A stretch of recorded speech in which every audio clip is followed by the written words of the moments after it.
Sa 5 red flags ni Mr. Chang video, natukoy na natin na ang isa sa mga red flags niya ay gambling addiction. At marami nang nagsabi na sakim siya. Pero paano kung sabihin ko na may ebidensya na walang kinalaman ang greed sa mga pagpapasya ni Chang? Paano kung sabihin ko na may psychological at neurological explanations sa mga inaasal niya? At ganoon din, paano nagiging gambling addict ang isang ordinary na tao? Ano ang mga dapat natin gawin para matulungan ang mga tao na may gambling addiction? May pag-asa pa ba ang mga may gambling disorder? At anong kayang mga rules ng mga casino sa gambling disorder? Panoorin nyo ang buong video na ito para masuri natin to. Ako ang inyong kikampi na si Puting Pinoy. At ngayon, sa pagsuri vlog na ito, talakayin natin ang casinos, gambling disorder, at Mr. Chang. Appear tayo!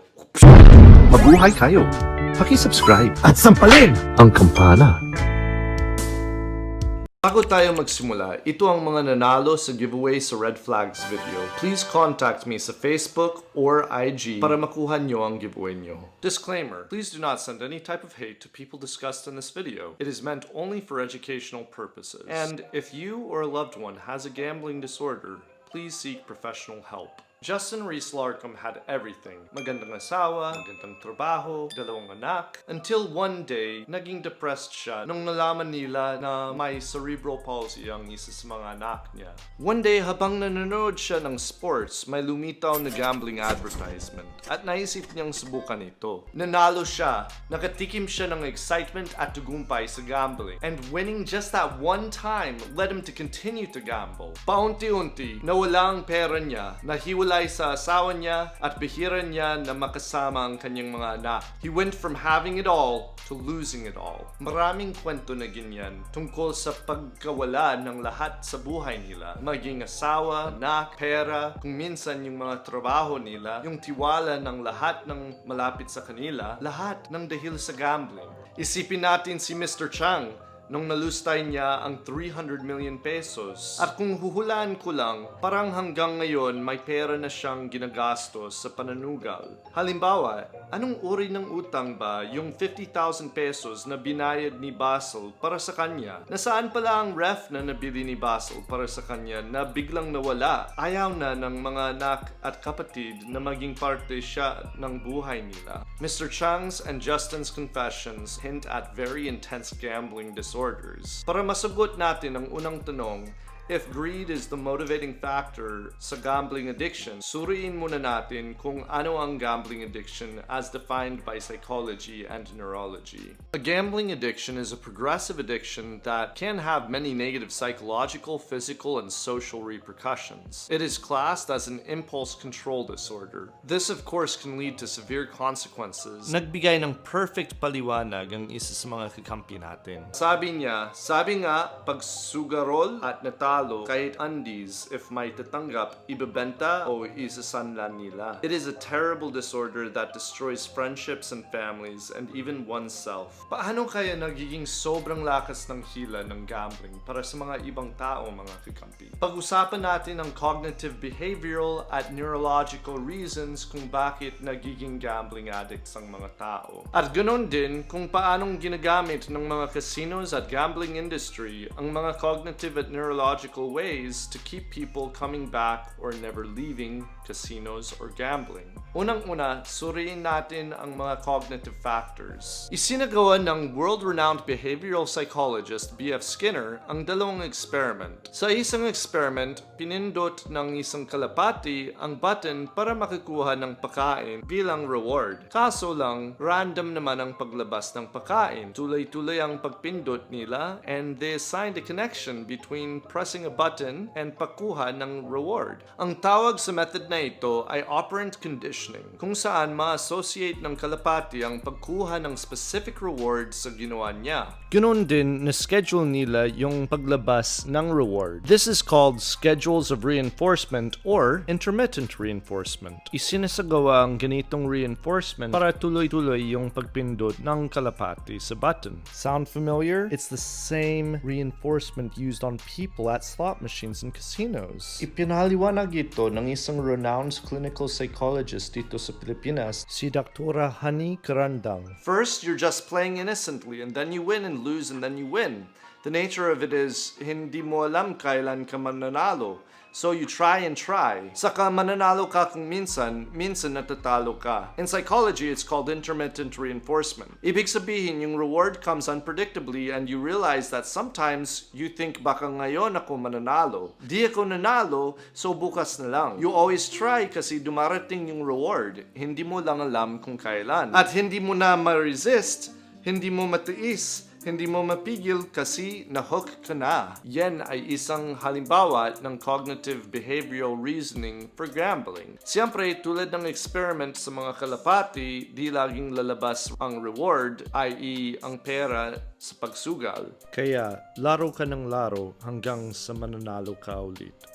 At ngayon, pag-usapan na natin yung neurological reasons. Natuklasan ng mga neuroscientists na ang reward at ang anticipation ng reward causes a release of dopamine, the neurochemical hormone responsible for making us feel pleasure. Natuklasan nila sa isang study tungkol sa mga daga that dopamine hits are more powerful than the desire for food or mating. Natuklasan ng mga scientists kung anong nangyayari sa utak habang nag-gamble ang isang tao na may gambling disorder. Ang nalaman nila ay every time they place a bet, they have an immense surge of dopamine with or without a reward. Kaya sa pag-participate pa lang ng pananugal ay makakaroon ng amat ang tao na may gambling addiction. The brain looks almost identical for placing a bet and actually winning. Kaya tuwing nagpa-place ng bet, naaamat sila ng dopamine. Ito ang dahilan kung bakit masasabi natin that it's not about greed, it's about the hit of dopamine. And that can happen hundreds of times within 30-minute session of gambling. It's what causes a just one more time type of feeling. It is insanely addictive. And the more that one is engaged in it, mas lalo gustong ulitin, regardless of the cost. Kaya ko binanggit kanina that greed is not the major motivating factor para sa mga gambling addicts. Oo, maaring isang factor, pero yung pinaka-factor ay yung dopamine hits, yung amats na makukuha nila, yung anticipation na mararamdaman nila tuwing may bet na na-place. Ang mga casinos at gambling industry, alam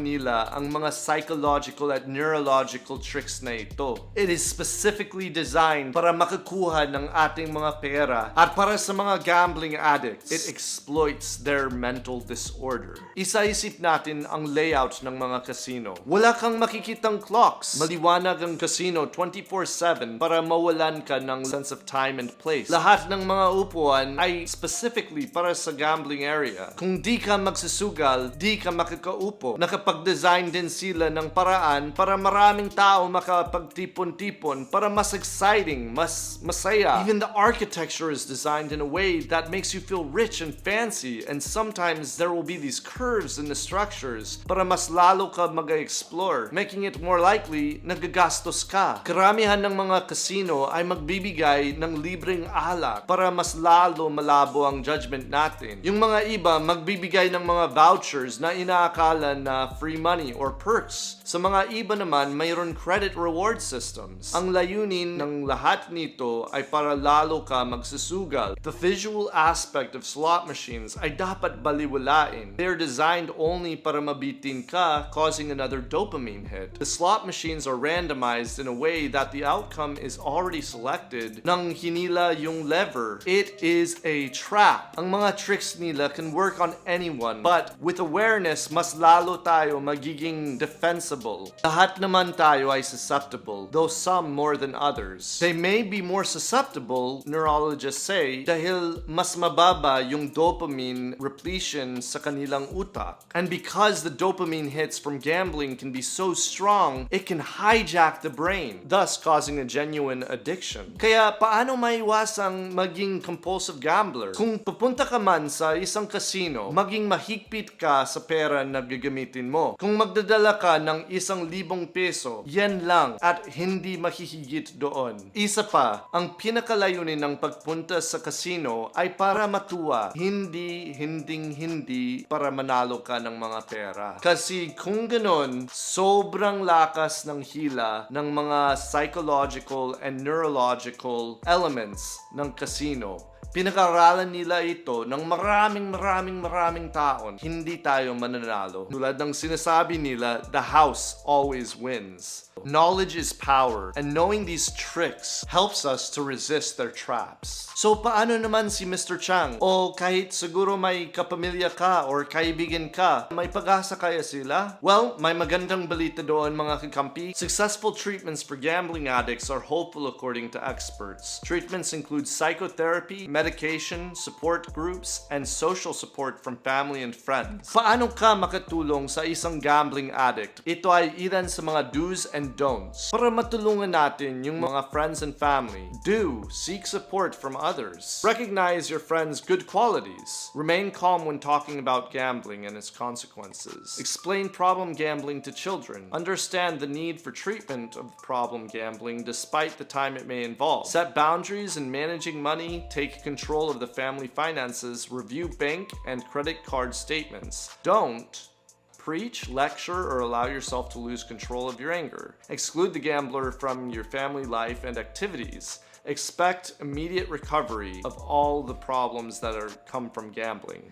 Do not bail out the gambler. Do not cover up or deny the existence of the problem to yourself, the family, or others. Isa din sa mga pinakamahalaga ay counseling. Dapat pumunta ang mga gambling addicts sa counseling. Mayroon din mga ilang droga na pwedeng gamitin bilang medication para mas mapigilan ang gambling disorder. With the suggested treatments, pwede naman sila magbago. Pero kinakailangan ito nanggagaling sa loob mismo ng tao na gambling addict. Yung naikwento natin sa simula na si Justin Larcom ay isang patunay ng pag-asa ng pagpapagaling mula sa gambling disorder. Matapos siya iniwan ng kanyang asawa at mga anak, dinalaw siya ng kanyang nanay at kapatid at nagalay ng tulong sa kanya.